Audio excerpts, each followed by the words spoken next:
Welcome to episode 20, everybody. Chasing Tails podcast. We got a great one today. A little Gold Cup preview with three of the top drivers in the series, H1 Unlimited. What do you guys think? Who first off, before anyone comes on, who do you think's going to win the Gold Cup in a couple weeks? Who's going to win or who's going to mess up? That might I be don't know. one of the things. I think it all depends on that fighting for lanes, that 5 minute warm up. I think it comes out to who has the best strategy. I know at San Diego, it's a big, fast course. A faster boat can do a lot there, but I also think that 5 minute warm up is definitely going to come into play and have a major role in the outcome of the race. So I don't know. It's hard to say. Strong boys are fast. Madison's fast. You got Jamie always getting the inside. Bucket list. They're looking for a win. It's gonna come down to one of those too close to call. We got to see some heat racing out there before we start making those decisions. But let's go. Them boys don't ever show their cards in a heat race, especially when it comes to fighting for lanes. Right. Let's go live right before the final. There we go. And then I'll pick. So yeah, we got them all in the waiting room. Let's go ahead and bring these guys on. We got Corey Peabody, J. Michael Kelly, and Jamie Nielsen for you. What's up, guys? What's up, guys? Hey, what's happening? How we doing? Is that a cutout of Corey and J. Michael Kelly? Yeah. Y'all doing too much over there. I'm going to need one of those. Bob's going to put it up on his ceiling. Bad. So what's going on, guys? You guys are coming down to your final race, San Diego, the Gold Cup. So let's start with Corey. Yeah, let's start with Corey. How are you feeling about it? Good. We're just about ready here, and we'll get the boats on the road here in the next week and a half or so, and get down there and see what we can do. It's going to be a big one. It's for the Gold Cup, so I'm looking forward to getting to compete with it with everyone. All right. What about you, J. Michael? Yeah, no, I mean, always excited to go race for the Gold Cup. Excited to go to San Diego. It's always a treat to be in San Diego. Just Gold Cup's a huge race to race for, and just super excited, and just looking forward to it. All right, and Jamie, Mr. Lane 1 Nielsen, how about you? It's never a bad trip to San Diego, really. It's one of my favorite places to go race. Team's working really hard in the shop on the boat.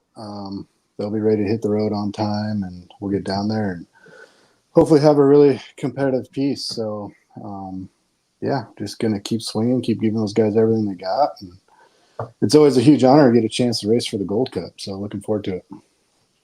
For sure. That's exciting.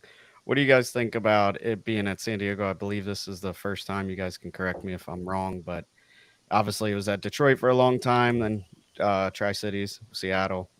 What about this one being in San Diego? Is it any different? How's the fans there? How do you think they're going to be for the Gold Cup? We'll start with you, Jamie. I think it's going to be a good turnout. The Gold Cup always adds a little bit of, prestige or whatever you want to say to it. But for us as drivers, I mean, every race is really important to us, our teams, our sponsors. I don't mean to discount the Gold Cup at all, but it's not going to make me want to win any more or less than I usually do. So we'll go out there, give it our all. And, like I said, it's just a huge honor to get a chance to race for that trophy. So. Yeah, I agree with that. Definitely. Every race matters. Every race you want to win, especially when you guys got a high points championship you're going after. And so, Corey, as far as the race course there, you obviously won the Gold Cup in Guntersville. What's the race course like in San Diego, speed-wise? What are you going to have to do to prepare your boat differently than previous Gold Cup races?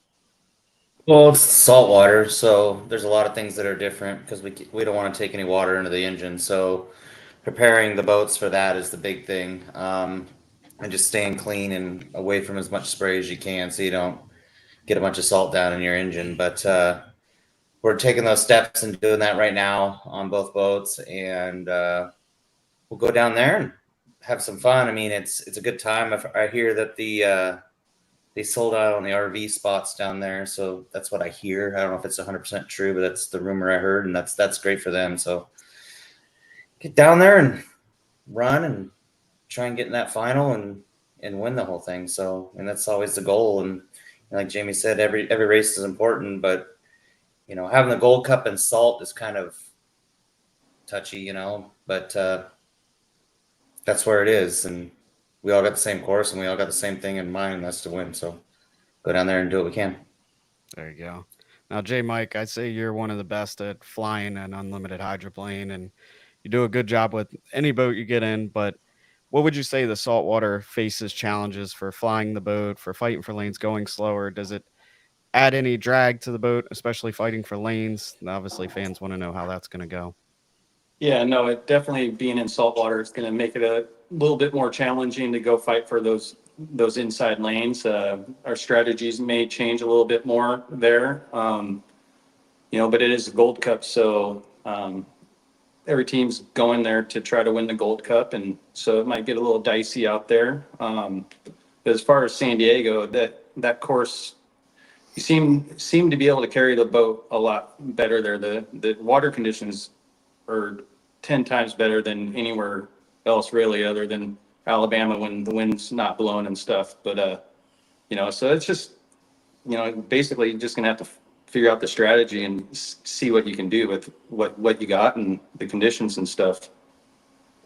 There you go. Now we Having just those talked about it saltwater before the scoots break. is tough. Oh yeah. The big saltwater yeah, scoot. just a bunch of drag. Yeah, You it got changes to put your changes the whole boat. you got to put your big boy Yeah, you arms on did. to lift the dang thing too. Yeah, they'd probably have to lift a crane and get me out the escape hatch. I ain't lifting that thing. Yeah, it's crazy. It's crazy heavy. That's wild. Do those things make the boats flighty or less flighty, like compared to the smaller ones, or in terms of like boat ride, do you not feel it as much? Saltwater scoot. Yeah. It changes the boat ride a lot. Yeah. It changes, like for my boat, it blows out the ass end. You got all that weight on top of, you know, way up there. So it changes the whole ride, but you can adjust things on it to help it. But you know, when having 40 to 60 pounds up on top that high, it changes the attitude a lot. And it's what it is, but you gotta take care of the equipment that's behind that. So yeah, they're necessary. Now, when you say you make changes, a lot of the limited hydroplanes, we would move weight around. Assuming in unlimiteds with the rear wing, you add downforce back there, or do you move weight around as well? You change the rear wing, and that helps. So yeah, you just change that setup and kind of ease into it until it feels right. So you can feel it in the corner, kind of hobby horsing, just blowing out the ass end and stuff like that. So get that figured out and off you go. There you go. So I think one of the fans' questions was, are you guys going to fight for lanes before the final or just wait till the final? You'll find out. Talk to us Sunday night. Yeah, exactly. That's what we just said before we came on live. We're like, all right, who's going to be the winner? I don't know. We're going to have to figure out on Sunday. We can't pick this one. You think there will There's a be lot of people. more drama or less drama than the last race? I think there's always going to be drama. I don't think there's any way around it. I mean, there's always going to be somebody that's not happy. Yeah, I got pretty out of hand with all the Facebook warriors after the last race. Yeah. What it is. Yeah, you just got to kind of ignore some of that stuff. I mean, we're out there racing and doing the best we can, and just trying to put ourselves in the situation to, you know, try to win a race. Yeah. 100%. So what are your guys's? You have any pre-race rituals that you do, like little things that you notice, like when you get antsy before a race? Do you do something here or there? I mean, I definitely have a few, but I'll keep most of them to myself. But I mean, one of my kind of unique things is I grew up racing outboards, and you always get in the boat from the left side because that's the side that's cut out, and that's something I still do to this day. Whatever way the boat's at the dock, I always like to get in the boat from the left side, just out of habit, and it's just become kind of a thing of mine. So There you go. Nice. That's interesting. I always get in from the right. It's a little bit different, but the same ritual. Yeah, I know. the outboard background. Yeah, sharing a truck with Corey all the time. You know, we sit in there and we're usually, you know, try to chill out before we go out and run, and we'll look at each other and both be like, "Man, I hate this part," you know, because it's nerve wracking. I mean, there's a lot of pressure and a lot of strategy that goes into it. So it's you know, but once you get out there, kind of all that kind of goes out the window.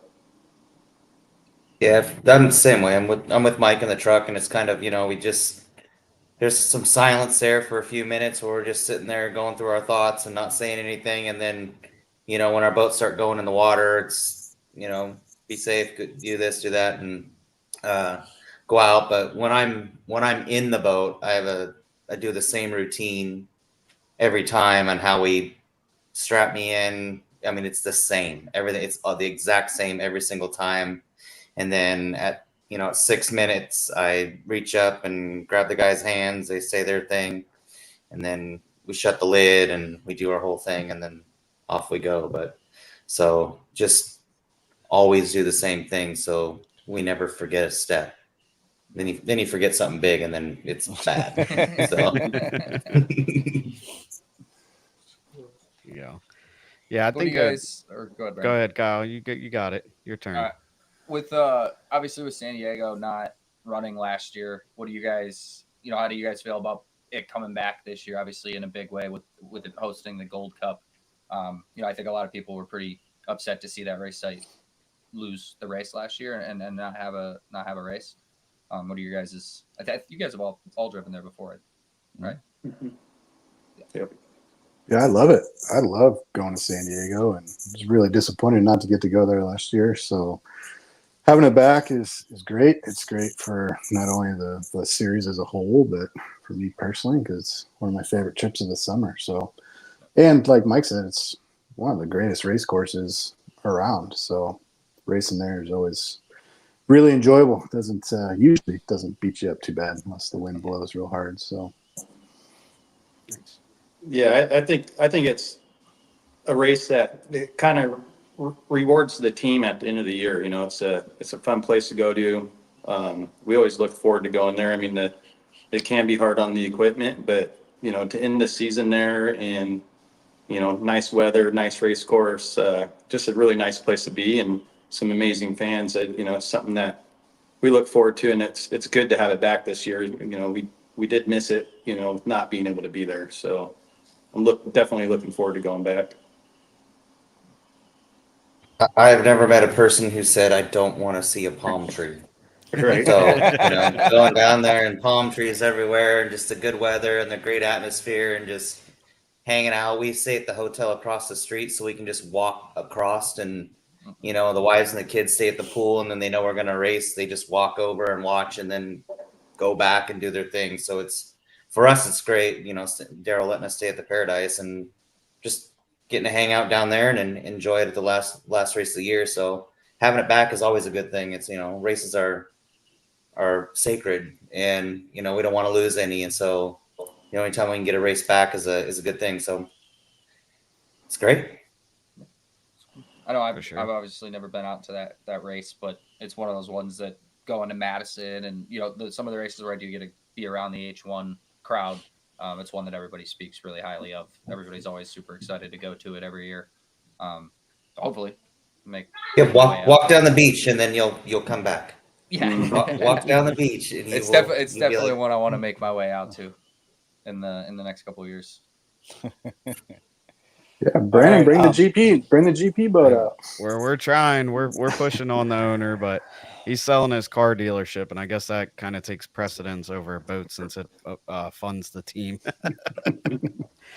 We're hoping, if not this year, we'll do next year, because we're trying to push them to do the GP challenge to end in San Diego. I think from obviously what you guys are saying on this podcast now is that that's where it should end. We should do maybe Madison, Valleyfield, and then end out in San Diego, kind of mix both coasts. So we're pushing to try to continue that. Which leads me into my other thing. Obviously, you guys are H1 drivers. Most of you are involved in the resurgence of H1 with the new group.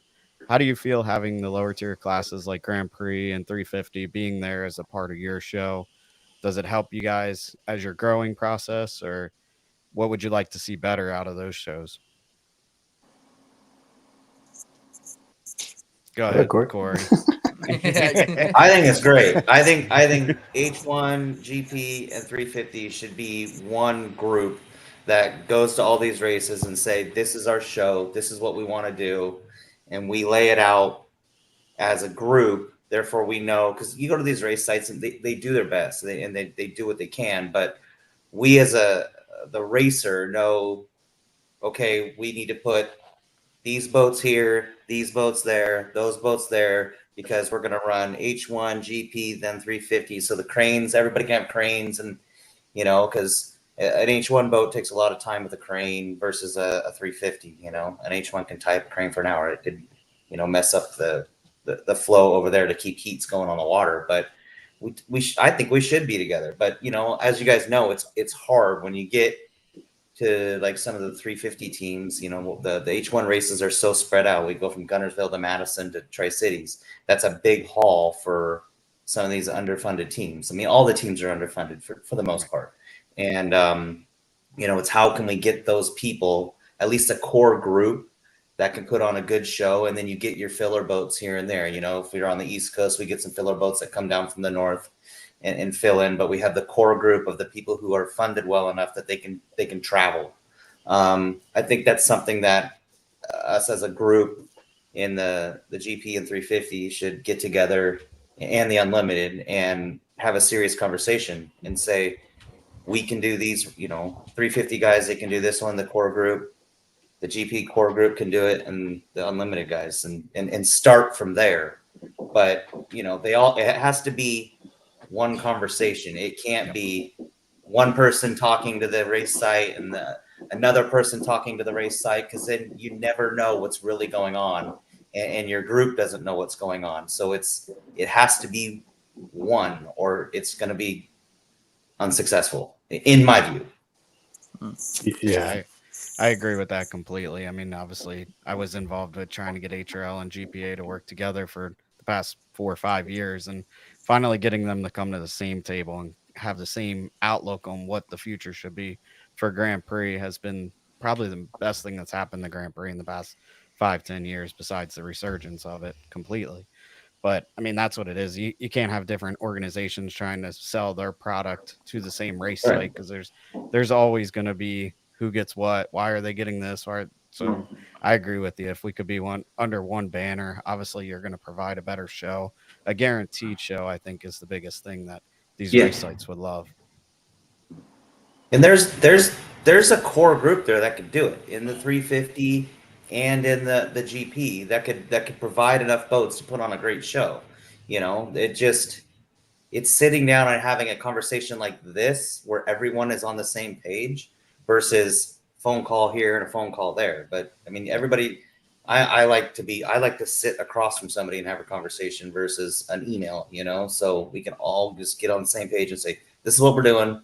And then one person goes to the race site and says, here's our show. This is what we want to do at your race site, and go from there. Yeah. Sure. So do it. Yeah, do it. Well, I was It's not gonna easy, say, right? It's not I was easy. gonna say, now that we got your webcam working, we can definitely have some face-to-face conversations and make this happen. So we have some stats from Nick Kish. So I'm just going to read some stats because we have people on here watching. You guys already know your own stats. So, but Bobby. all right. So let's see. J. Michael Kelly facts, and this is from Nick Kish, not me. So if they're wrong, it's not my fault. But I think he's usually pretty right about everything. Well, I won't know. All right. J. Michael said them, they'd be a little bit more embellished, right? So you are one of 18 drivers to have an unlimited career span of 20 years or more. That's getting up there. I don't think that's a fact you should have shared, man. You just showed his age. Oh, he looks younger than most of us. Look at him. All right. Madison in 2024 was your 100th career race. I guess in unlimited, because you're probably up to 10,000 in all the categories that you generally run. Possibly. Right. Let's see. You're the 10th driver to reach 100 races, tied for the 10th of all-time victories at 17. You're tied with Chuck Thomas and Billy Schumacher. You have the 8th most career heat victories, 92. 10th behind Dean I can't even say his last name. Yeah, there you go. Chenoweth. Your 4th all-time. Yeah, I don't think you should say that one. Your 4th all-time career flips at 5 behind Dave Vilwalk and Chip Hanover at 8. And Scotty Pierce at 6. Yeah, there was an 11-year span.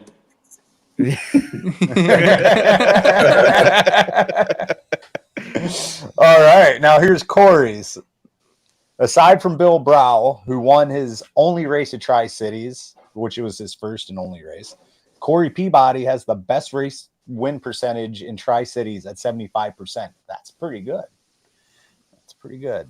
Since joining Strong Racing, he has never lost in the Tri-Cities. Let's see. Your boat, it'll be its 99th race in San Diego. Wow. I don't know why he puts these in here. You're one of 3 active drivers to flip in Madison. The others being Dave Wilwalk and Eccles. Let's see. Oh, and then his last stat for you: you were one of the few drivers to not successfully find the course in Guntersville and Hydro Sim. Yeah. That was a good one. Yeah. I don't know. I didn't know where that was on Hydrosim. No, trust me. I think everyone gets lost on the course. Yeah, Of Hydro Sim. I'm glad Yeah. for Hydro Sim because I actually found it. I don't think I could have went there and actually found it. I mean, I did find the unlimited course and ran the wrong one, so probably. Bigger buoys. Yep. All right, now Jamie. I ran the unlimited course in Tri-Cities, San Diego with the 1 liter one time. Oh shit. That's a long one. That's one way to run out of It was gas. a long ways around. I was just so used to going all the way down. Oh Yeah. wow. Very late. All right, now Jamie, Well, this will be pretty quick, I think. you'll be racing in your 30th. Wait, will be racing in his 30th race. Still searching for his first final victory. He has 8 heat victories and 8 podiums. He has a knack for grabbing the inside in real life and on Hydro Sim. First career unlimited flip was in Tri-Cities in the boat that's currently the Bucket List Racing Hall from 2007 to 2021. Yeah. Oh, you were signed by the Kansas City Royals minor league squad and out of Arizona for 1 season, and the Hall of Fame career in college. So you can play some baseball, huh? Yeah, in a past life. I'm all washed up now. What positions you play? I was a middle infielder, so Okay. shortstop second, a little bit third. Gotcha. Nice. Very cool. I wasn't out there So- because I was good at fielding, though. I was out there because I could hit. So. Nice. So your current haul that you run is the 1993 T Plus 2-wing haul, later refitted to the standard haul in 2000 and fully refitted in the 2009 and 2025 haul. And then your backup boat is the Miss Budweiser T4 2-wing haul from 1994. Your highest finish in Gold Cup and was in 2022 in Guntersville, 3rd place. All right. So we got some work to So do. that's enough of flipping stats, guys. Yeah. Let's keep So- that to a minimum. From that reading, I would say that Jamie needs to teach Corey how to do the Hydro Sim, and Corey needs to teach J. Michael how to drive at Tri-Cities, And J. Michael, you can help Corey at Madison. That's what I got out of that. We all can help each other here. Yeah. Oh, that's great. So you guys had a new starting procedure this year. We already touched on it a little bit. How do you like it? And is there anything in this off season you would request changed, either for safety? I know that's been brought up over the times, or just change it to make a better show, since you guys are the ones in the seats. Obviously, you three are the best, I think, at getting lane one. So we'd like to hear your opinion on that. We'll start with you, Jamie, Mr. Lane One. I mean, it really comes down to what the fans think, really. I mean, that's the most important thing, is if they're engaged and they can understand it and it's exciting to them, then I think it's a good thing. My biggest thing is just that, you know, we're all on the same page. We're all racing under the same rules and doing the same thing. I like the current start rules just because it adds a lot more options for drivers. There's a lot more moves and counter moves that are available to us that keeps it exciting all the way until probably the 45-second mark. Whereas with the 80-mile-an-hour rule, it worked at first, but as the years went on, I think we all kind of figured it out to a point to where it turned into like a Le Mans start off the dock. And then we all knew where we needed to be at, say, 4 minutes to be on that magic mark. And after that, it was over. Like there was nothing you could do to try to get the inside once someone was on that mark. So I think the current rule at least keeps it exciting all the way up until, you know, under a minute. But that's just my opinion. Yeah, I agree with that. But now, what you said, the 80-mile-an-hour rule and doing marks, I know a lot of people watch and love the Hydro Sim. Did you get those marks from Hydro Sim? No, I got them the hard way. I got them the hard way from jumping the gun, being in the chute at way too early. You know, it took a lot of practicing, but, you know, I think with all of us, as the years went on, we got a lot better at it. And I think, like, when you look back to last year, there was a lot less penalties and guys jumping the gun or being late, because we had years and years of our marks on those courses, and we knew exactly how long it would take to go this straightaway and that corner at 80 miles an hour. So kind of once we got it figured out, it took a lot of the drama out of the pre-start, I think. Yeah. How about you, J. Mike? Yeah, I think I like it. You know, I know it can be a little bit confusing for like the fans and stuff that don't really know. They don't really know when we're starting all the time, but I think if you do understand, you kind of get 2 starts out of it. You know, I kind of was wondering how long it would take before somebody was actually trolling going up for the start, and we found out at the last race. That lower guy right there. But You guys were Ruined doing it it. for us, Jamie. You guys did it back east. We're Mike way was doing it high. back east. but He was but hiding. it does give you options, because like in the Seattle race, you know, I found myself in a spot where I knew I couldn't win from that position. So I was like, well, my only option is I better get up there with Jamie, and, you know, I'll take my chances here. And it's scary when you do that, because you got a lot of water coming up and put the fire out in your engine and all that stuff. So it can make it pretty challenging, but I think that's what makes it exciting. You know, but yeah, it's just, there's a lot of strategy that goes into it. And, you know, whether you have a good pit spot, you know, it does matter. So there's things that we will probably need to look at, and just, you know, that's what the off season will be for. There you go. How about Corey? 10 boat lengths or 12, or what do you think? 5. All you need is 5. 5. 5. People don't like 5. You still get wet at 5. Oh, You yep. know, Yep. 5 is only 150 feet. It's not that far, but It's Yep. not far at all. it's not far at all. But everybody agreed on it in the beginning of the season. Every single Exactly. team agreed on it. And so Exactly. that's what it is. I think I had 5 in Seattle, but Jonathan didn't. You know, I Yep. went over at 5. I mean, it sucks for Andrew, but I mean, we're racing, and it's unfortunate, but you know, I like the starting procedure. And they should probably move it to seven boat lengths, and I think they're already in the works of doing that, honestly. So we'll see on that. I know they'll do it for San Diego at least because of the salt, but I like it. You know, we were able to keep the total park on ground idle away until Seattle. But I mean, we all knew it was going to come eventually, and who was going to be the first one to do it. And I figured it would be Jamie because Jamie gets up there, and he did. I mean, that he did his job to get up there and get it. But I like it. It gives if you can make it into the final, anybody can win because lane 1 is a huge advantage. And if you can get into lane 1, you have a shot. And with assigned lanes, I don't think that that's the case, with unlimited. It's different than limited. These boats are completely different than GPs, completely different than 350s and 1 liters and all that stuff. So, I think that being able to set your own destiny by the lane you choose, you might not win from one, but at least you got it and you had that opportunity. And with the assigned lane format, you don't have that. So yeah, I agree. There's definitely a place for assigned lanes and a place where they shouldn't be, and I believe it highly that unlimited is not a place for them. And until you guys get to like 14 boats or something like that, maybe then it would work. But right now, I think it adds to it being able to fight for lanes. I think from like a fan's perspective watching it, it comes down to announcing. We say it all the time on Chasing Tails.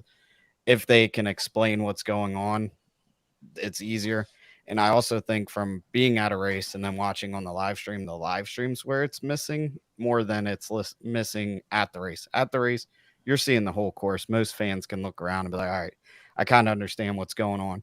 But on the live stream, you're only getting that one camera. So that's where it has to be explained more, even prior to the race, maybe having some infographics like they can cut here, they can do this, they can do that.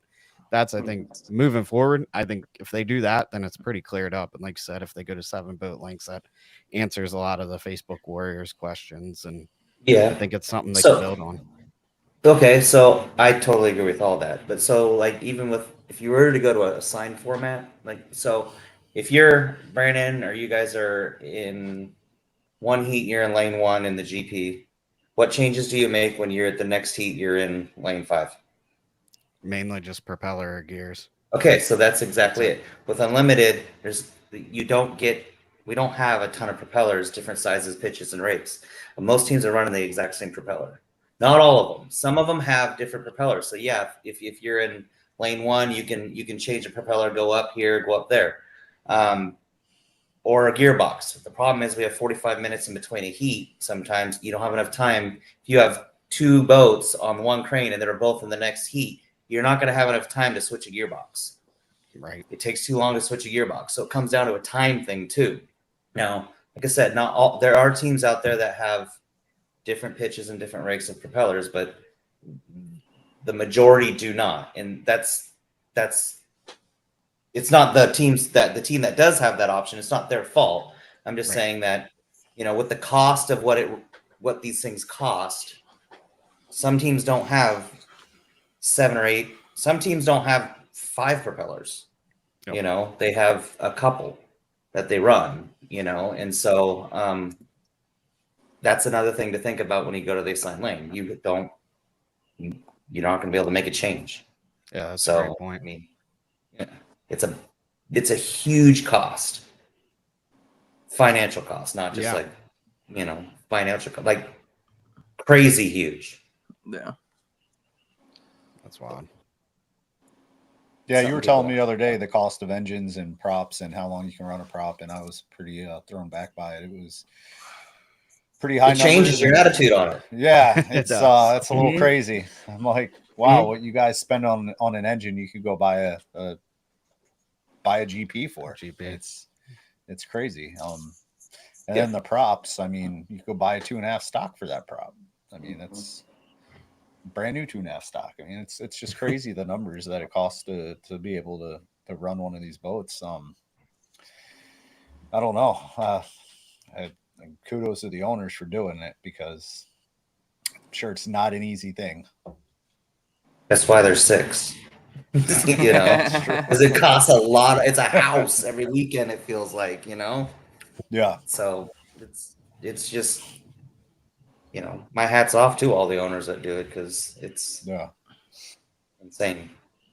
Definitely takes good sponsors, which leads me into something else I want to talk about. That obviously I've done a lot of sponsorship sales in my day and learned a lot about how the activation works at these race sites. And Jamie, I gotta say, you guys pulling Mercury's coffee not only to help your team succeed, what they're doing at the events to for the fan engagement and those kinds of things. I mean, they took it next level. I think they are showing a lot of companies out there what H1 Unlimited can do for their company.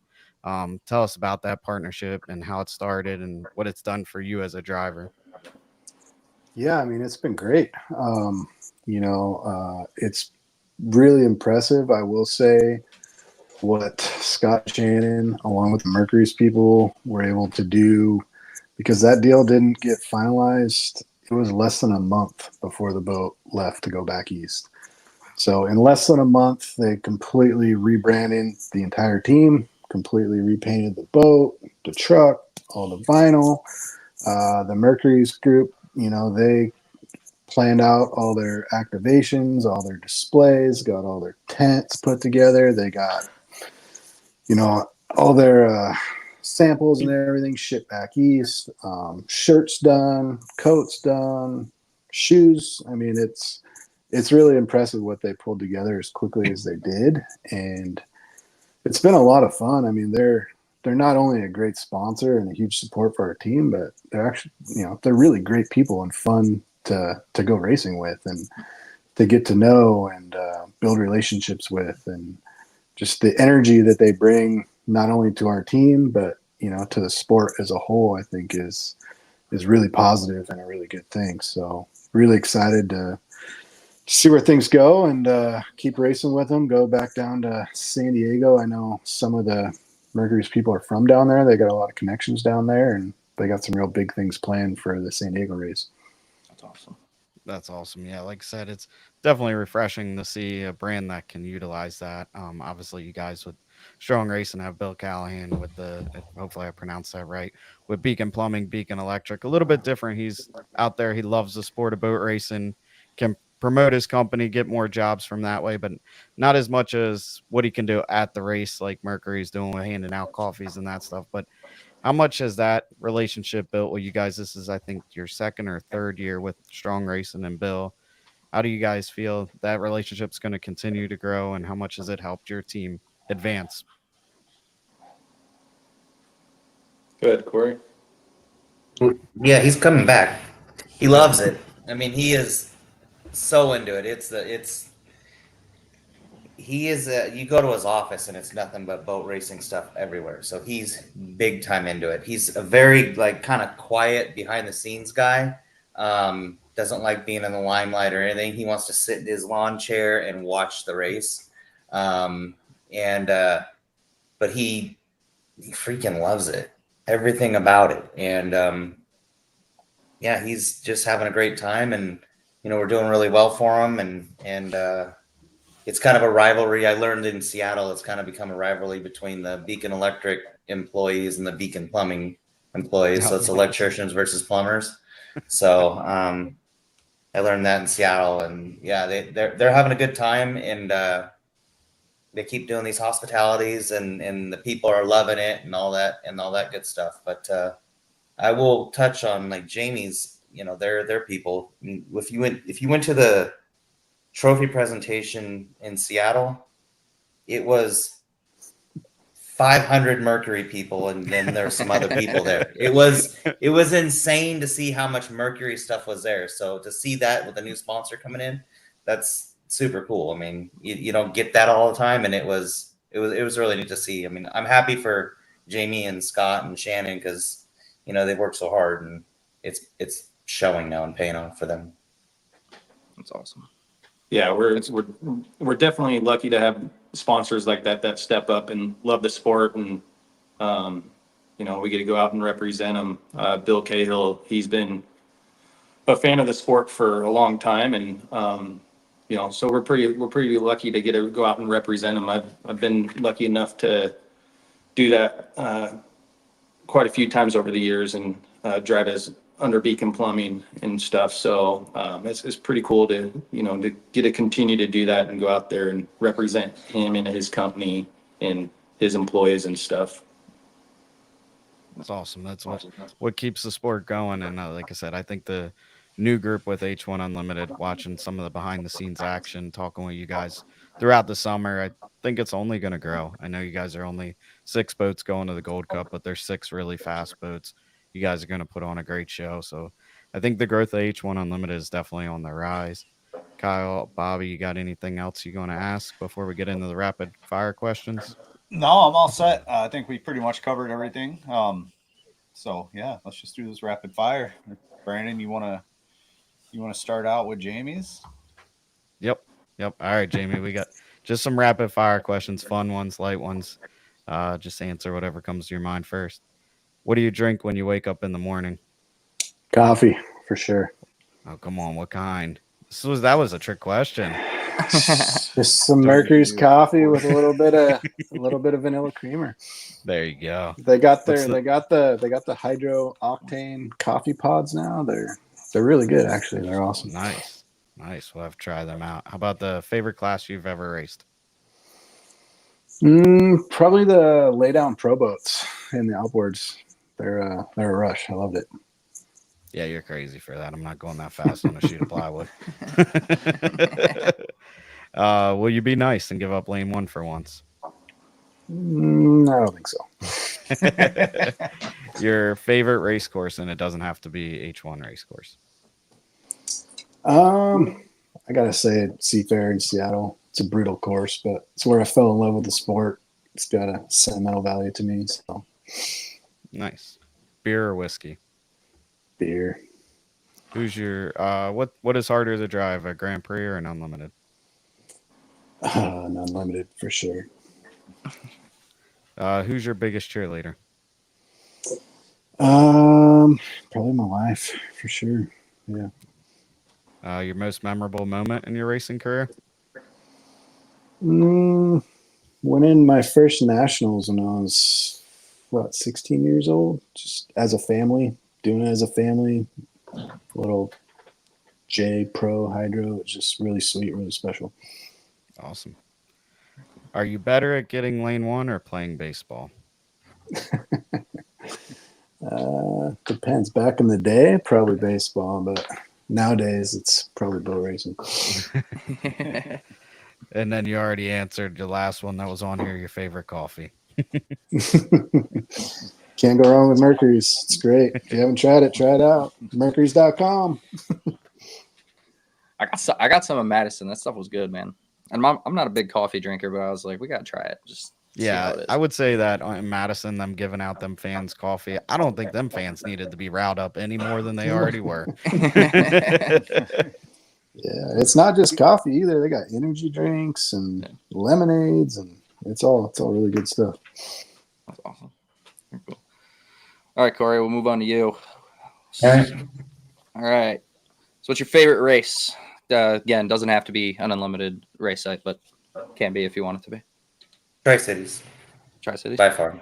Fair enough. Bud Light or Heineken? I'm a whiskey guy, though. I'll take a Heine. All right. Favorite class to race? The Unlimited, for sure. Yeah. Who's your biggest cheerleader? Probably Daryl and Vanessa Strong. They want both of us to do really well, so I mean, they love it. So I'm gonna say Daryl and Vanessa. All right. Is that a spray tan or natural? Natural. Yeah, I have Hawaiian in me, so I get really dark. Would you rather win the Gold Cup or the High Point Championship?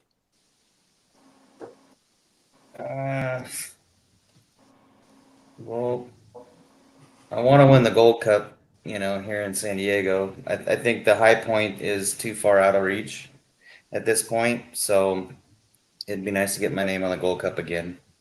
Okay. But all right. And then last one. Are you ever going to send Patty the sweatshirts?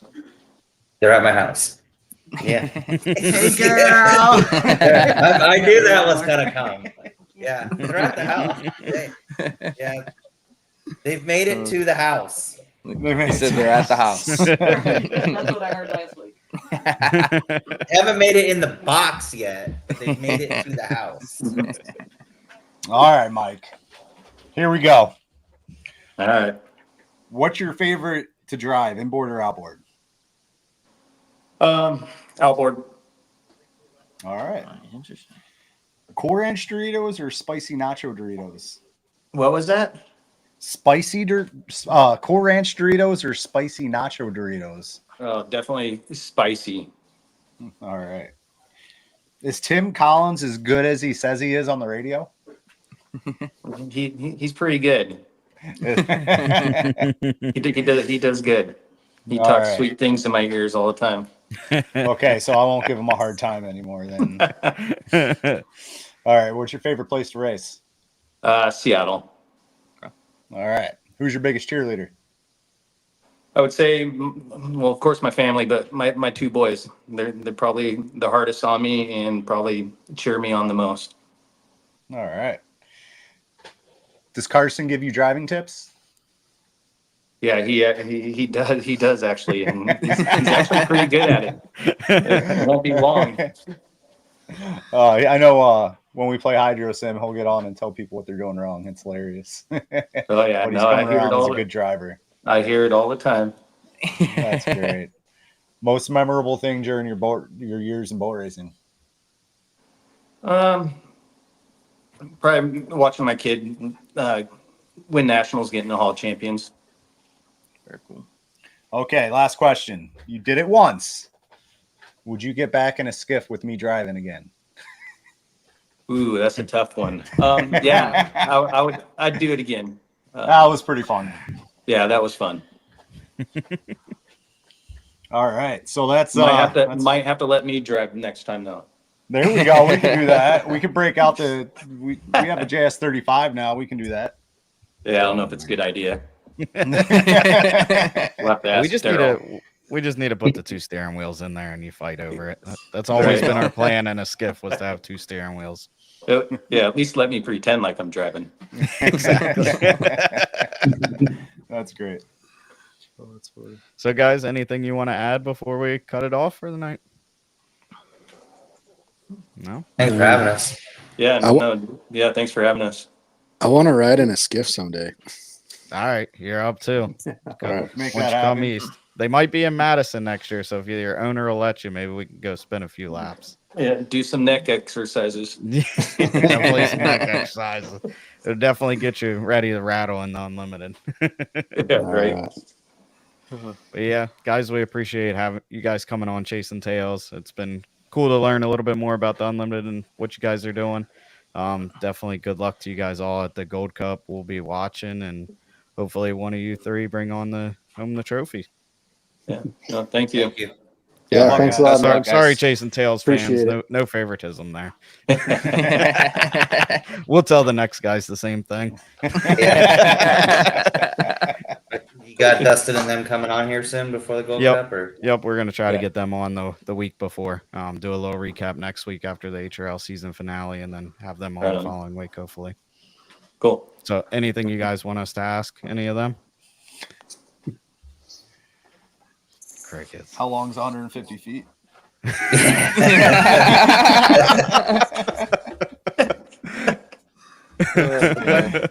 Look just on like your stirring the phone. pot. look on your phone, and I think there's a picture that shows what 150. Yep, feet is. exactly. Yep. Yep, for sure. Oh man. Not that it's not that far behind. Nope, not at all. Yeah. Oh man.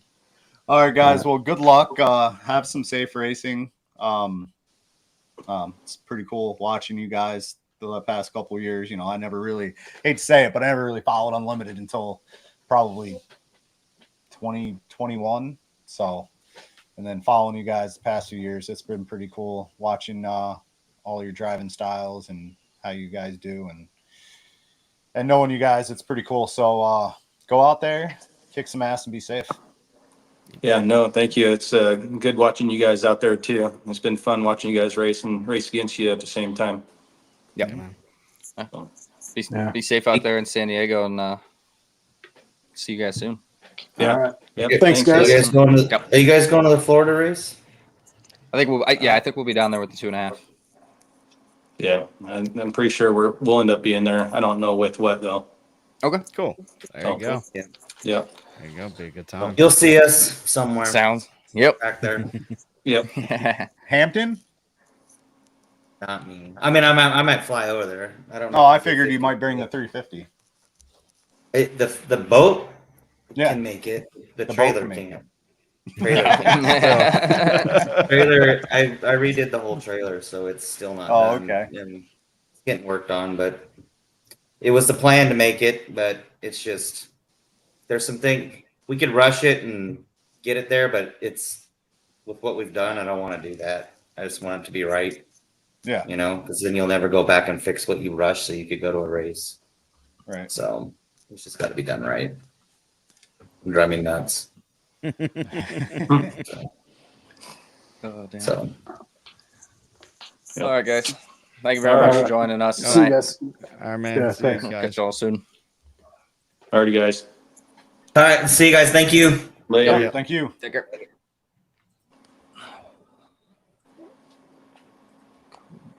See Pipe's comment. He had me there. I really did look at my phone.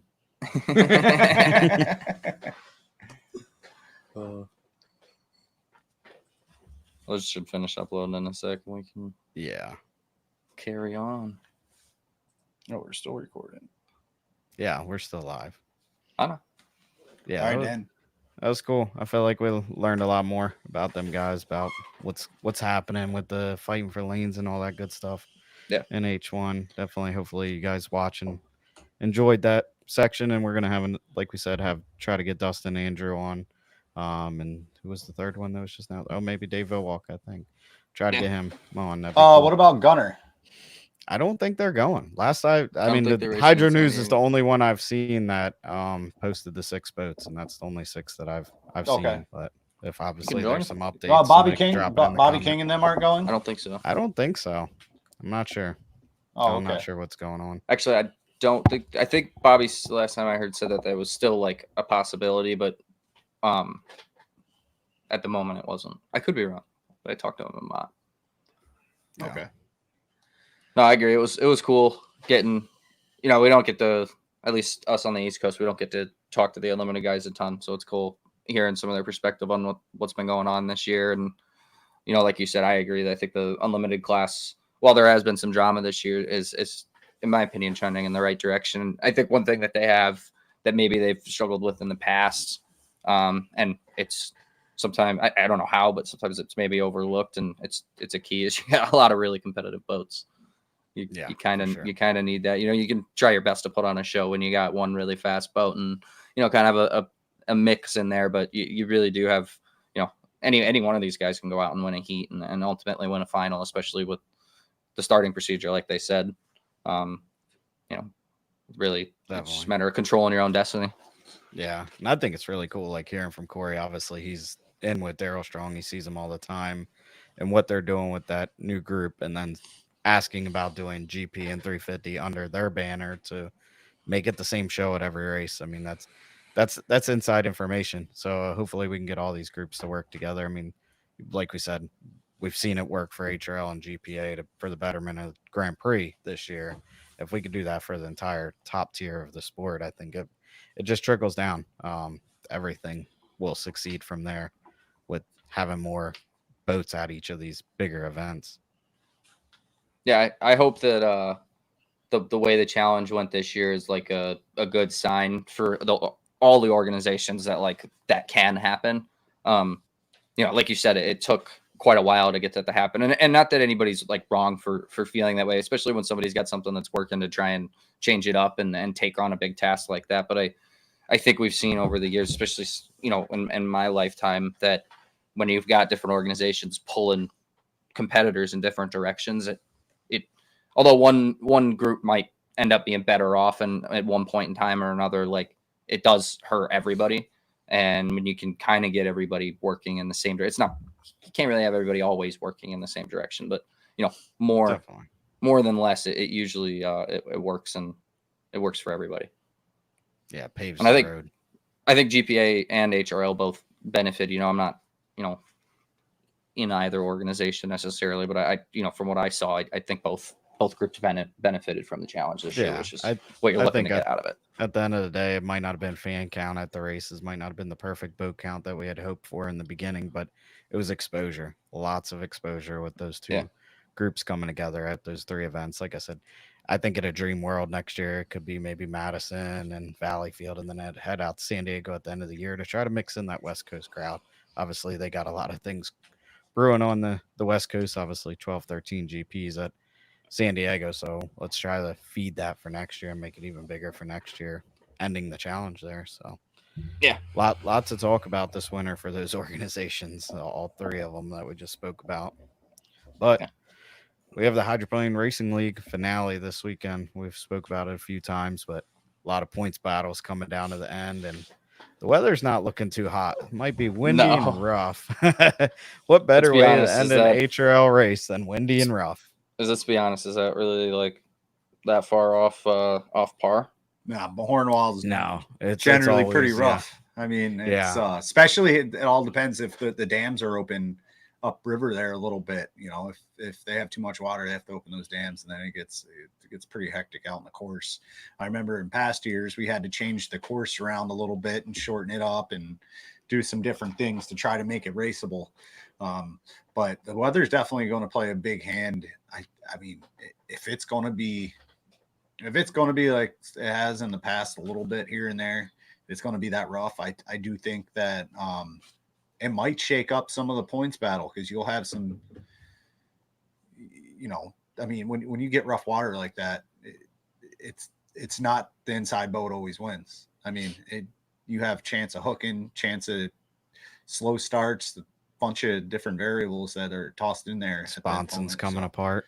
Never know. Sponson's coming apart. That year, Oh, I think it man. was like 2 years ago in 350 that I think Kent was in fourth entering the weekend, like 30 points back, and somehow almost won it at the end, or did win it.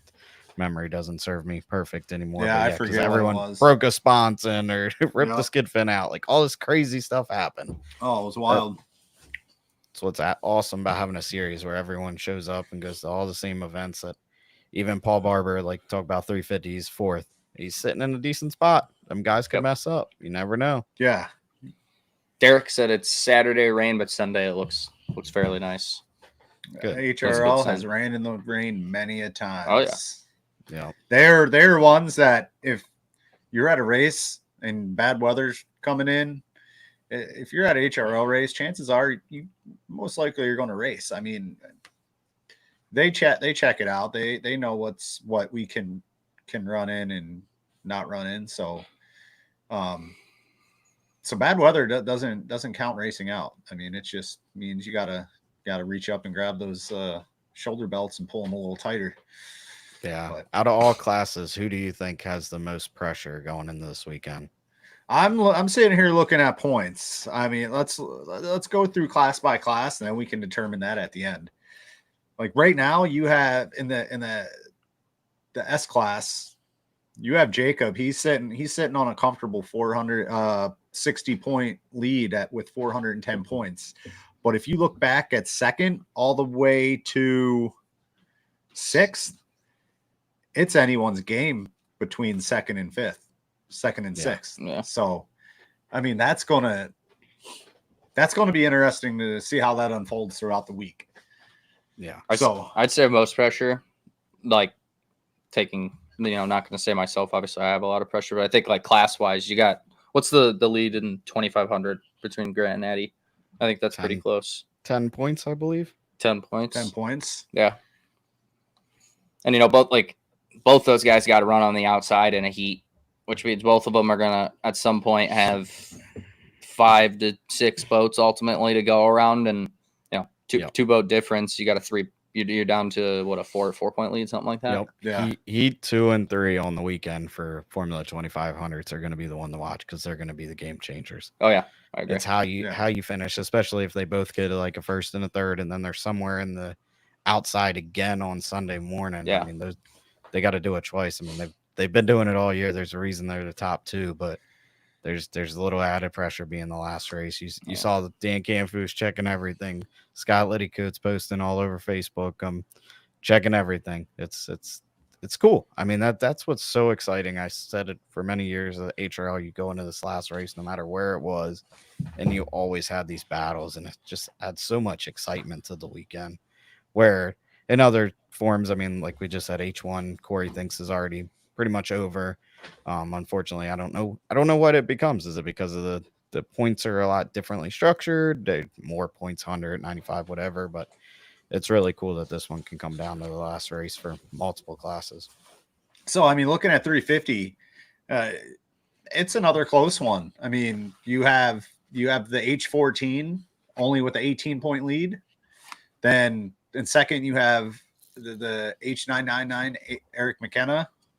And then only 42 points behind first, you have the Bull Shark, Carl St. Vincent. That guy's been on a roll this year. He's been exciting to watch. One of my favorite to watch in 350. He's improved so much from the past years. And I mean, in fourth, it's getting back there. Paul Barber in the H52. He's 55 points behind, but like you guys said, podium's totally in play for him there. Yeah, I mean, you have to think you do have 4 heats, flights of 350 to go out in that first qualifier.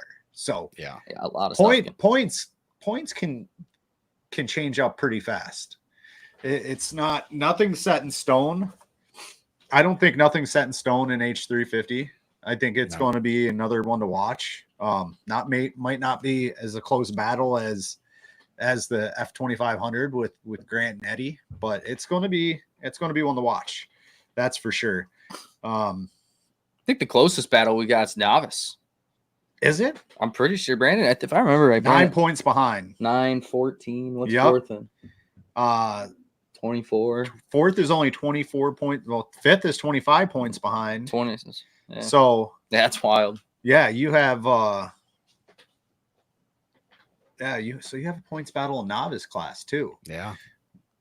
So novice, I think Jacob, we can pretty much say Jacob probably has the wrap up on the championship with the 2.5. Yeah, I mean, he would pretty much have to not run. Right. The F class, that's going to come down to probably the final. Yeah, probably. I do have before we move on from that. Do they have a tiebreaker system in HRL? Because I was just thinking about it. Like they do. I think it goes on whoever won the most finals. Most finals, okay.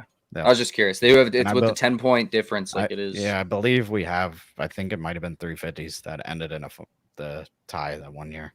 No way, I didn't know that. So Derek Anderson in the chat said the dam will be open. Bring it on. It's gonna be some rough water. Bring it on, man. How about that year? And you never know. This is again HRL's forward thinking on their feet for this race. They've always had rough water issues. They wind all the dam. They got to deal with all this. That one year we ran that D-shaped course, the triangle course on Saturday, and then they're like, "Oh, it's super rough. Let's shorten the course up." And it was like 7/8 of a mile or something on Sunday. So they ain't afraid to do things with the course to make sure we get that last race in. It's that important to the Hydroplane Racing League. No, that's just a race committee, an organization thinking on their toes. I mean, how many I've been to races where the wind's blowing, we're not going to race. It's like, well, move the course, change the course up a little bit, do this, do that. But kudos to HRL for trying to provide that for the racers to make sure that they get their last battle in of the season, and so the championship isn't just won off the water. Because if I was going in the last race leading, I don't, in a points battle, I don't want to say I won because the race was blown out. You want to leave everything out in the water as a racer. So good thing HRL thinks on their feet and tries to do that for the racers. 100%. And obviously for race fans listening and watching right now, they're going to have another stellar live stream this weekend. Just talking with Janik this week. It was really cool watching the races in H1 Unlimited while you guys were at Tonawanda, and H1 was putting HRL's videos on their live stream during their downtime. It goes back to these organizations working together for the betterment of the sport as a whole. It's just really cool. Obviously, the live stream this year has been incredible. Everybody stepped up their game. So definitely be watching for people that aren't there, like Kyle Bipes. Yeah. So yeah, and then looking at skiffs, I mean, it looks like the Yimini's going to be taking it. He's 96 points ahead of his nephew Max Awancio. But let's see. Like 27. So yeah, second and third. the second and third, they're still fighting. Third and fourth are only 2 apart. Third and fourth, Oh, wow. the Dave and Sam Greenlaw, they could try to charge their way towards the podium. So Yeah, I mean, they're that's not. cool. Yeah, so that'll be interesting to watch. Then we move the GPs, and let's see. You have Ken Lupton with 565 points, with TM Special 61 points behind. So Yeah. Jack's only 18 behind that. And then there's a pretty decent gap to fourth from there. So the podium and HRL is pretty set. I mean, like the Yeah. order, maybe not necessarily, but Yep. Yeah, I think it's crazy. I was thinking about this today. You know, anytime as a driver you make a mistake, you think about it a lot. No, I'm not talking about you, Bobby. Jumping the gun in Valleyfield really killed our chances. I mean, yeah. we lost 34 points that heat, and I jumped by 1/10 of a second. That's kind of crazy because of that points Yeah. penalty. That, I mean, this is hitting the start's the main thing we got as boat racers. So I don't really like that points penalty being added. Obviously, this is the first year I've been affected by it, but I mean, if that wasn't there and we got the 50 points for that heat, because everybody jumped the gun, we would probably be going into this race 10 points back, and it would have been a battle for the championship. Obviously, Yeah. breaking down things like that play a factor into it too, but it's kind of wild that you finished a heat and essentially got told, yeah, it wasn't worth nothing. Yeah. I think I- I think it got a little exasperated by the double points too. Yeah, for sure. That Yep. didn't help. I don't know. One thing I was just talking about with one of my coworkers the other day, because different way they do like penalties and stuff in different sports. Like I almost think it'd be like you can make the punishment for penalties almost like progressive in a way where you know, like in your case, I think that was the only penalty you've had so far this year. Yeah. Maybe the first time there's not necessarily a points reduction that goes with it. The points reduction start kicking in as you become a repeat offender on penalties in general, the same penalty. You know, I think Yeah. certain ones like jumping the gun by 3+ seconds, like I don't really have a problem with DQing somebody for that. That's, you know, that affects the show. That can very much so affect the race itself. But like, you know, in that case, I don't know how far you jumped by. I would imagine it wasn't too much. And then to have you know, what's ultimately a 36 point penalty, something like that. And, you know, out of 400 points, you know, you're talking like what, 8% overall points or something like Yeah, that. that's kinda 7.5% overall points. It's got a lot bigger impact than you'd think. Yeah, Be that actually it was one heat. it made more of a difference than if we would have broke down one heat anywhere other than Valleyfield. Yeah, it's true. Being Valleyfield was a penalty. We would have had to break down a heat and finish fourth to lose as many points as we lost Yeah. in that one heat. It's just, I've never looked into it. I mean, I understand we were there when they made all those changes and points. They were really trying to stop people from jumping the gun by a long shot and affecting the outcome with the other things. But I mean, most of that's not having a points penalty is not changing a driver's mentality on how they're going to hit a start. It's really, I can't dwell on it and then be like, oh, I'm gonna be late so I don't lose penalties or get that penalty because now you're gonna be late and miss your shot at the first turn. I just think, like you said, there is something that could be there because obviously it affects things. I'm sure if you looked, and HRL is really good at looking at spreadsheets of how things affected things all year. I'm sure if you looked at it over the past 3 years, it's affected more than one championship at the end because of this points penalty system. Yeah. But I know they you know, have like- that data. They're smarter Yeah. than me. and you know, like ultimately at the end of the day, everybody's playing under the same rules. So I don't know that Yep. like it necessarily, you know, it's not like it's, you know, adversely affected anybody in particular. You know, it just so happens to affect people that are competing for the championship. You know, I don't know that anybody's sitting and last place is going to be like, well, those 18 points or whatever I lost. But Right. like I said, I totally understand why they implemented the rule. And I think you've seen it over the last couple of years. The amount of penalties that has been called has gone down, and some of that's attributed to the way that the races are being officiated, and I think more of it's attributed to the way the drivers have been driving. The competition level in general, you go out and get a penalty, and without the points, you just drop to fifth in a heat. Take 350 for example. Guess what? You're best making the Conti. Yeah. So exactly. that alone does some of the work for them. I just think there might be cases where, we've talked about, maybe a small time penalty for a gun jump of less than a second or something like that, or less than a half second. It's just other things that we can consider as we move into the future and look to keep better in the show and, finding ways. I can't fault HRL for it, because at the end of the day, we are talking about basically all but one class having undetermined podiums for the final race of the year. That's the goal, and that's why they're so willing and to make changes to the course to make sure we get the race off. You don't want to have this whole 5 race culminate in this awesome finale and then not get to run it. Exactly. 100%. I mean, that if that rule wasn't there, the points battle would be a lot closer. But I think, that being said, it doesn't throw shadow on anything. I mean, on Ken Lupton. Look how he has that boat running phenomenal. He is his handling came around. That thing's handling looks like it's handling like a dream now. Yeah, that video of him coming around turn 2 in that time trial. Oh, that Valleyfield. The thing didn't even itch. I mean, it was glued. Yeah. It was perfect. Yeah, he's so it is really nice to see him. He was struggling with boat setup or boat or handling something for a while. And it is nice to see him have that come around and start doing a lot better. He's driving. It looks like he's driving way more comfortable in there than he has, say, last year, or even say in the beginning of the season. So they definitely made some changes, made some big strides. Is doing a lot better.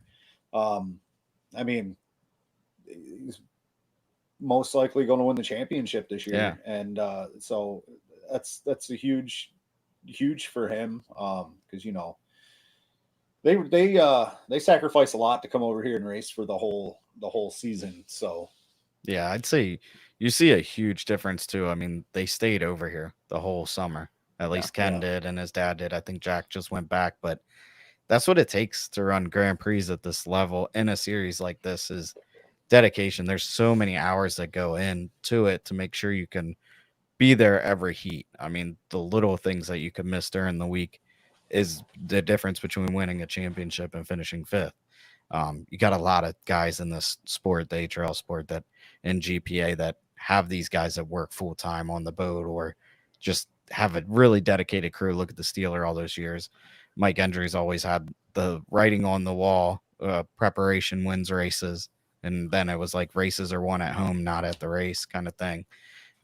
It just shows. I mean, last year they went back and forth and they had some DNFs, and I would be willing to bet that attributed to it is because a lot of things are missed because they're rushing to get back, get the boat to the race. So it just shows that they put in that extra effort to miss a lot of at-home time, and it's paid off big time now. What I want to know is if he wins the championship, is he going to the gala? Because if so, that gala is going to be off the chain. And if he goes to the gala, is he accepting his award a barefoot there too? It is going to be what, January or something? Yeah, January, and it is. I don't think they care. If you've haven't been to Valleyfield in January, the river we race on, or whatever you call it, the bay, is frozen. You can walk on it. Carson and I took our trophies out on it one year. That's and just awesome. we're basically sitting in the middle of the pit area where the fountain is with our trophies. It's wild. That's I'd cool. rather it be in somewhere tropical, but it is what it is. Yeah, and you know what? If you're going to have the gala, what in Valleyfield, why have it in January? Right. We're done racing in September. Let's just put go right that back thing up in there. November. Put it in October, November. I mean, come on. You're going to make everyone drive through a blizzard? Yeah. To be fair, you might get a blizzard in November too. Right. Yeah, Their rebuttal to that is that gala takes that much preparation. I mean, they put on one heck of a show. It's the best. Man, what banquet have we've we ever told been to please these boat racers? All you need is some food and Yep. some beer. Free Order beer, some free pizzas, food. get Done. a few kegs of beer, and you're done. Yep. Just hand us some trophies. Now, See, they're now they're they're we gonna talk listen about to us this time, and we're gonna Yep. regret it. we talk this party. Now, can you imagine if Ken wins the championship and Grant Liddycoat wins championship under Yeah. Lupton Motorsports? Oh my God, you might as well shut down Valleyfield for over a week. Yeah, Because right. they're going to shut down every bar they got from Brockville to Valleyfield. Right. A lot of team meetings. Yeah, for sure. Oh, Derek So, had a good Derek, question. He said, go ahead. "Oh, yeah." He said, "So if you're leading points, do you run safe or do you run armed?" Guess it depends on how many points you're leading by. Right. Yeah, I think you gotta be smart again. Back to the penalties thing. You gotta be clean. That's it. Yeah. And you let your boat and your driving do what got you there. I mean, you're also not kinda- leading the points. It also kind of You're not- depends on how that water is. Because I mean, ask Grant Liddycoat how running soft and rough water worked out last Yeah. year. right. You know, it can bite you just as hard. Yep. So I Yeah. say if you're close in the championship, you go out there and you give it all you got. If you have a little less than a heat worth of points, you play it safe. But if you have a big margin, it's your last race. Go out and run it hard. Just leave. Go try to win it. Yeah, just go try to win. But you know, if you're on that margin, like if I miss a heat or if I wreck, my season's done. But you know, you play it safe. But if it's close in points, you just go out there and leave it all out in the water. Yeah. I know Agree with that. I know some, like I think I touched on it last week, but it's awesome. Like we just said a couple minutes ago, like in every class there is a points battle somewhere pretty close to the top. So I don't think you're going to get a lot of people that have the luxury of going out there running safe. I know, you got a couple of people, Jimmy Stewart. Not that matters. He's going to run the same way he always does. With or without a rudder. Yeah. Oh yeah. Yeah. It don't matter. Jacob's gonna go out and I think Jacob will probably run a little softer, I guess, if you want to say that, than he normally does with the lead he's got. Maybe not, who knows? But then, outside of that, Ken and GP, I don't know that Ken knows how to run No. soft. I don't know that either I've of them never do. seen. I've never. I seen don't know it. that either I've of them never do. seen it. So I think I don't all think- of us in GP are running for that race win, and we're gonna Yeah. put it all on the table. Yeah, and at the end of the day, like, what I was gonna say is I touched on it last week. Like, I'm in a position where I am sitting on a podium and have promotion to F, but got Derek 2 points behind me, Kenny 15 points back, Matisse like 22 points back. Like, my opinion, offense is kind of the best version of defense, so we can keep working our way up the points. I think that's the easiest way to keep people behind versus trying to go out there and play like a super point game or strategy game. Just go out there and finish the best you can every heat. Exactly. Do what got you there. That's it. Yeah.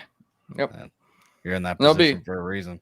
It'll be interesting. I mean, I suspect. I mean, I've only raced there once, but I've watched the stream at Mahornwell several years, and I don't think I've ever seen it calm. No. No, Calmest I don't even water think is it's calm going in the out of morning. area. No, Pit no. just going out of the pit area, and that's only if you're like at that spot we always get that's like tucked in the hole. That's the Yeah, calmest you get. yeah, it really is. So if it's rough, predictions on what the course is going to be. Are they going to shorten it up? They're going to have that D course where it has that kink in the front stretch right after start line, or is it going to be a normal course? What do you think they're going to have? So we ran the D course because of I believe it was because of the dams being open. So if the Dams are dams gonna be open this year. they might do it again. I thought it was cool race course. Mix it up. It was really neat. And I didn't even mind running two different courses. That was pretty Yeah. cool too. You know what I think? I think we need to make a course, not on any St. Lawrence River water, but we need to make a course the same shape as Indianapolis 500. Yeah, that'd That would be be pretty cool. cool. Hell You yeah. got what's like Havasu? kinda Hampton's like got that? so much water, you could do it at Hampton. That'd be cool. Right? You could. I remember Louisville, Kentucky, raced there one year. It was a triangle. Yeah. You go down the front stretch. It'd be a tight first turn. You go down under the bridge, run along the bridge, then cut back under the bridge for the front stretch. It was a little different. Neat. So, Yeah, you can get but yeah, I think leading into Bahornwall, I think it's going to be weighing heavy on a few drivers' minds on how they're going to perform. and how they're going to do. But there's one driver in particular. I always tell him, it's just any other race. Don't worry about it. You know, that's how you have to go and treat it. I mean, you have to hit your start just like any other race. You got to get to the first turn just like any other race. And if you start getting in your head that, you know, oh, this is a championship, so you're only going to have issues from there on out. Yeah, exactly. And I know I learned in Mott, I up until this point like to believe I had a little bit more. What's the word? It's not intelligence, but just like consideration for my own safety than Bob. Well, let's put it that way. And I was having some steering issues in the first heat. I told my dad, I was like, yeah, I'm not going to take start with them. Like, I don't trust it. And I don't know. I never really cognitively made the decision that I changed my mind, but just kind of ended up with them after the start and going into the first turn. And it's, you know, one of those things we only get to race so many times a year. And I know Austin and we get to race a ton. But you know, even 20, 30 heats a piece, doesn't feel like enough. So, you know, we only got so many left. And, you know, as much as you want to go out and, you know, protect points or whatever, it just got that adrenaline kicks in a little bit. The adrenaline is Bob knows all about that. Adrenaline can be your best friend or your worst nightmare, because that adrenaline, it overrides your brain, your body, and the next thing you know, you're bouncing off the GP71.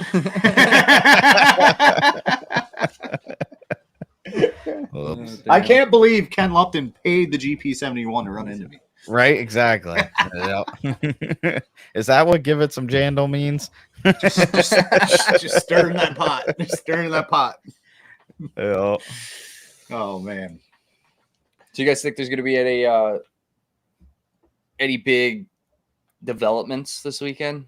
You want to call any shots on any big moves in standings? No. That's too hard to predict. All right. I got one in my mind, but I ain't jinxing him. He told me not to. Oh, so you're picking him. All right. So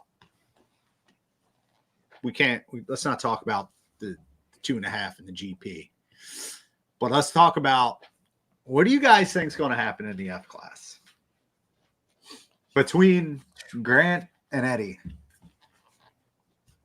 I think Eddie holds on to it by 2 points. I think Grant is going to make up ground in the preliminary heats. I think it's going to be less than a 10-point lead going into the final. I don't want to predict how the final goes. I don't know. I without knowing what the course is like. I was funny. I was talking about it with Eddie the other day. Watching Grant go through turn 2 in Valleyfield on that video that HRL posted, that boat was turning without the skid fin at one point. Ultimate. And I asked Eddie, I was just looking back on it, seeing that video, is there any little thing you would have done differently? And ultimately that's what those heats come down to, is small little in the moment, sometimes decisions that you don't even know you make. Yeah. Well, that's dirt tracking right there. I mean, I always said 2.5, you generally a few times a heat in Valleyfield, you'll dirt track it. You'll go around that corner and you'll unload that skid fin, and then the boat slowly starts to rotate.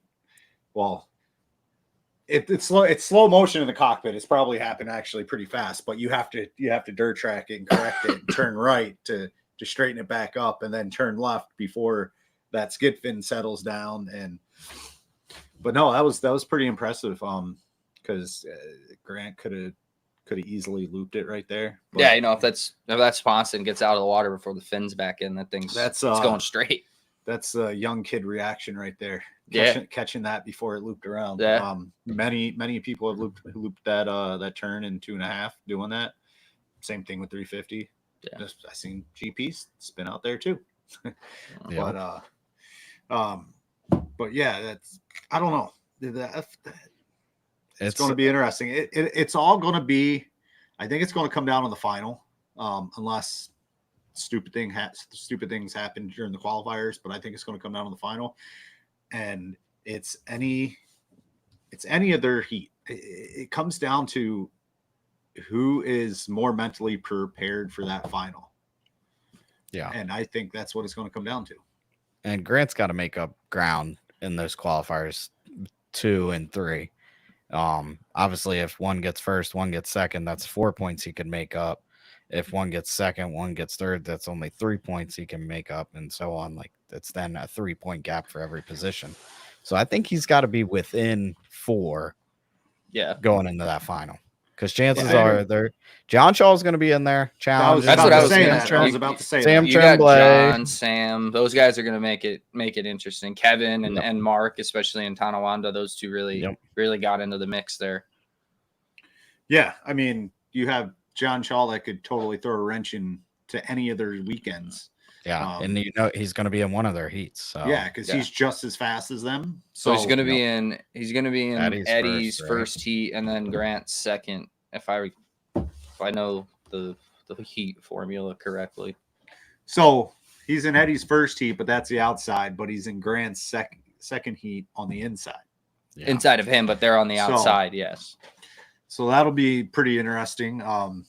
I would say right now, arguably 2 of the fastest forwards in North America going at it. Yeah. Grant and John. Yeah. So that'll be pretty interesting to see. That'll be a battle. Yeah. So I don't know. It'll be quite interesting. I wouldn't want to be in their shoes because I was in their shoes not too Hell no. long ago. We were tied in the final and I choked. So obviously I ain't got the pressure mentality in me either. That still haunts me in my dreams. I still remember you sitting on your cell with your head down, just looking down during watching the whole heat. Yeah, why was, people gotta take pictures of you in those moments, man? Man, I don't know. Hey, But I got that I don't picture up care. here I got that picture up here in the office. It's motivation.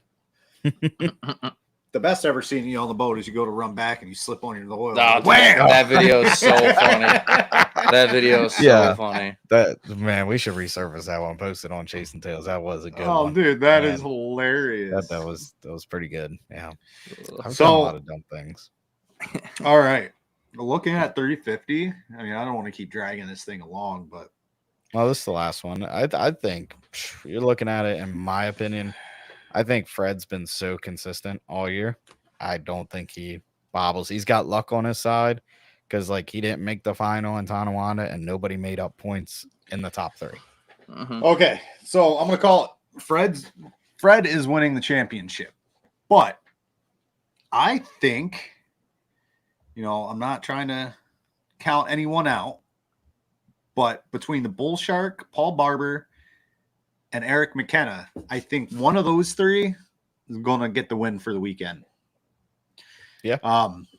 Paul Barber, he's super fast. I think he finally got it to hold together in Tonawanda. So, Yeah. but if you look at Eric McKenna and Carl St. Vincent, those guys, those hauls handle, I don't know what Really it is good. because I know they both have, well, at least Eric has Henderson think both- sponsons, but They're I both think Henderson. they're both both of them Henderson have the new sponsons, but they Henderson handle sponsons, they yeah. handle different for some reason Yeah. than a Henderson, even though they have Henderson sponsons. It Yeah. could be the bow lift or whatnot, but those boats seem like they like rough water more than most of the H350s. So Yep. I think between one of those 3, Eric McKenna, Carl St. Vincent, Paul Barber, they'll pull out the win for the weekend. But I think championship will go to Fred in the H14. Yeah. How cool So- is that first year in the boat? That's a crazy I mean, story. If he wins it, great. If not, he contended for it. That's incredible. Yeah. Dude could walk out of there with 3 trophies if you think about it. Most improved, best driver in superior class, and 350 champion. Yeah. I think I mean, he would be qualified to win all 3. I think out of all the people to win a championship, I think Fred will be the most excited and happiest and appreciative out of all for of them. sure. Oh, yeah. For sure. I mean, that dude's attitude towards boat racing, and he's just a good sport, and he's a great guy. So hopefully he pulls it off. I'll be rooting for him. He's got it, but I know he's got that boat freshly painted and everything ready to go for the final. Oh yeah, She's always working, Peyton. So, all right, boys. I think that's a I wrap. think that I'm gonna wraps get it up. home. Hey, did y'all see our? Why do I always do that? I reached the wrong way, looking like an idiot. Did y'all see our show sponsor for the week? Haterade Salt Be Gone. For all you folks going to San Diego to race in that salt water, get yourself some Haterade Salt Be Gone. Show sponsor That stuff for works. episode You 20. you pump it through your engine, cleans out all the salt through your engine. Throw it on your boat if you want. Throw it on the hardware. Get rid of all that salt. So we're gonna get a Haterade's gonna do a 15% off coupon tomorrow for San Diego. We'll post it up on our social media. There you go. There you go. Love it. So, all right, boys. I think that's a wrap for what's this, episode 21? 20. 20. 20. Man, we've done Yep. 20 of these things so far. Yeah. I thought my contract was only for 10. It was, but half of those Oh. bites was on, so we have to give you They 10 don't by count. yourself. Yeah. Well, nobody bashing you. Oh, man. Guy from Madison chirping all the time. So be on next week. We'll have the unlimited guys on, and then or are we just doing Bahorn Wall recap next Just week? And We're then gonna do a unlimited guys Bahorn Wall weekend after. recap. Maybe we'll try to get a couple of the championship winners on here next Yeah. week. We'll That's what I like. see if they're free and sober by Tuesday. And then the following week, we'll try to get the rest of the H1 Unlimited guys on, talk about the Gold Cup, get their thoughts on it. Well, next week Yeah. I also got to maybe start talking about the Hampton Cup Regatta coming up. Yeah, that is coming up. Everything's coming up it's fast. the- September's a It big is the month Summer for boat racing. Nationals. The Yeah. Summer Nationals, the Hampton Cup Regatta. And I know a lot of people like racing Hampton Cup. It's a really good course, really good people who run the race. As long as you keep it on the water there. But no, it's a national, so hopefully we get some West Coast guys.